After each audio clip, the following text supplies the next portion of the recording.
പുതിയൊരു വീഡിയോയിലേക്ക് സ്വാഗതം. എൻ്റെ ഇന്നത്തെ രാവിലെ ജോലിയാണ്. ചായ ഇടുന്നു.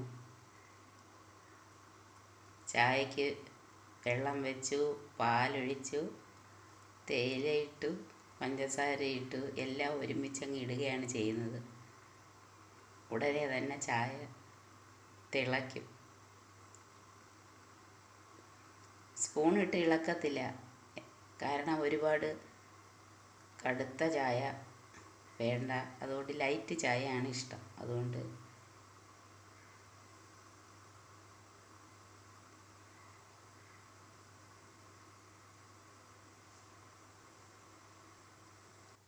ചായ അങ്ങനെ തിളച്ചു.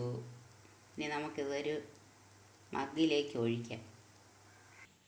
അങ്ങനെ ചായ ഇട്ട് കഴിഞ്ഞു. ഇനി ഞാൻ എൻ്റെ മഗ്ഗിലേക്ക് ചായ ഒഴിക്കുന്നു.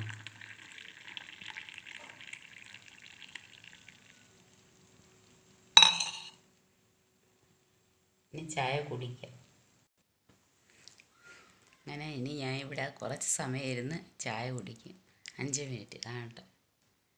കണ്ട, ഇത് എല്ലാ ദിവസവും ഇതാണ്.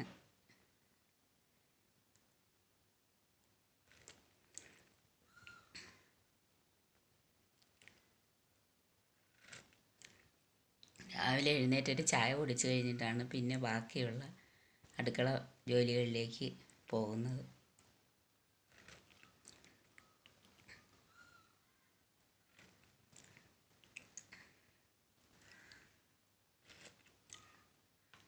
മാത്രമല്ല കുറച്ച് സമയം ഇരുന്ന് മൊബൈലൊക്കെ നോക്കും.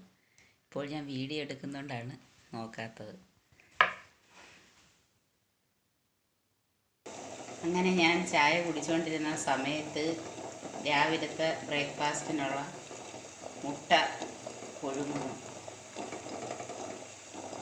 മുട്ടുകുടത്തിൽ ഇങ്ങനെ മുട്ട പുഴുങ്ങിക്കൊണ്ടിരിക്കും.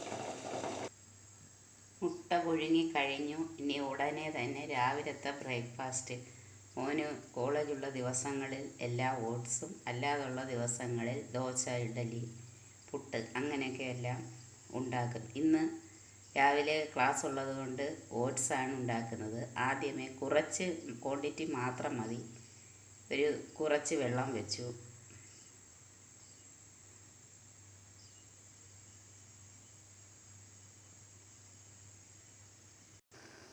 ഓട്സ് അങ്ങനെ നല്ലതുപോലെ വെള്ളത്തിൽ തിളച്ച് നല്ലതുപോലെ വെന്തു. ഇനി അതിനകത്തേക്ക് അല്പം കുറച്ച് പാല് ചേർക്കാം. പാല് ചേർക്കുന്നതനുസരിച്ചാണ് ഓട്സിന് രുചി കൂടുന്നത്.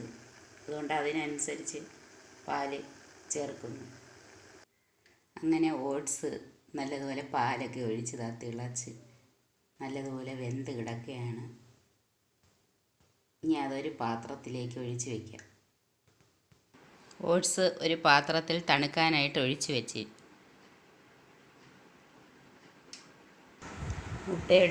മുട്ടയുടെ തോട് പൊളിച്ച് അല്പം കുരുമുളകും അല്പം ഉപ്പും കൂടി ഇട്ട് മുട്ട ഇങ്ങനെ രണ്ടായിട്ട് ഇങ്ങനെ നെടുകെ പിളർന്ന് ഇങ്ങനെ വെച്ചിട്ട് കുരുമുളകൊക്കെ ഇട്ട് കഴിക്കുന്നതാണ് മോനിഷ്ടം. അല്ലെങ്കിൽ കഴിക്കത്തില്ല. അതോടുകൂടി ഈ മുട്ടയും ഈ ഓട്സും ആയപ്പം പുത്രൻ്റെ ബ്രേക്ക്ഫാസ്റ്റ് റെഡി. ഇത് കോളേജിൽ പോകുമ്പോഴുള്ള കാര്യമാണ് പറയുന്നത്. ഇനി അടുത്തത്, ഇന്ന് 2 പേർക്ക് ബ്രേക്ക്ഫാസ്റ്റ് ഉണ്ടാക്കിയാൽ മതി. ഇനി അടുത്തത് എൻ്റെ ബ്രേക്ക്ഫാസ്റ്റ് ഉണ്ടാക്കാൻ പോകുന്നു. ഇതാണ് കോളേജിൽ പോകുന്ന ദിവസം. ഇത് തേങ്ങ പൊട്ടിച്ച വെള്ളം അരിച്ചെടുത്തതാണ്, തേങ്ങാ വെള്ളം. ഇത് അടുക്കളയിൽ പണി ചെയ്യുന്ന ലേഡീസിന് മാത്രം കിട്ടുന്ന ഭാഗ്യമാണ്. ഈ തേങ്ങാ വെള്ളത്തിൽ പലതരത്തിലുള്ള മിനറൽസും ധാതു ലവണങ്ങളും ഒക്കെ അടങ്ങിയിട്ടുണ്ട്. ഇത് വളരെ നല്ല ഹെൽത്തിയാണ്. ഇത് ഞാൻ തന്നെ കുടിക്കുന്നു. അരിച്ച് ദാണ്ട ഈ മഗ്ഗിലൊഴിച്ച് വെച്ചിരിക്കുന്നു. ഇനി തേങ്ങ ചിരകാൻ പോകുന്നു. പുട്ടിന് അല്പം തേങ്ങ ചേർക്കണം. അങ്ങനെ പുട്ടിനുള്ള മാവ് നനച്ച് വെച്ചു. കുറച്ച് മതി. തേങ്ങയും ചിരകി വെച്ചു. ഇനി നമുക്ക് കുറ്റിയിലേക്ക് ഇത് നിറയ്ക്കാം. അങ്ങനെ പുട്ട് വെച്ചു. അത് താണ്ട അടുപ്പിൽ വേകുന്നു. ഉടനെ തന്നെ പുട്ട്